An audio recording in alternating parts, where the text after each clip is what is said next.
Dear Problema, tama ako sa'yo dahil lahat ng pag-iwas at pagtataboy ay ginawa ko na. Pero nanatili ka pa rin sa tabi ko. Wow. Buti ka pa tumatagal at hindi nang iiwan kahit bad mood pa ako dahil sa'yo. Kaya lang, napapagod na talaga ako sa'yo. Pwede bang tantanan mo na ako? I-give up mo na ako, please. Mag-break na tayo, problema. Hindi na kita kayang tagalan. Kaya, iba na lang mahalin mo. Mababaliw na ako kaiisip sa'yo. Pwede, ikaw na lang mag-isip sa akin. Ikaw naman mamroblema sa akin.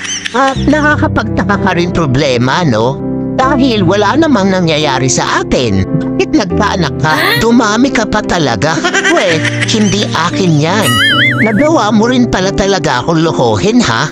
P.S. Huwag mo na ako sundan o hanapin pa. Wala akong pananagutan sa'yo. Nagmamahal. Tres.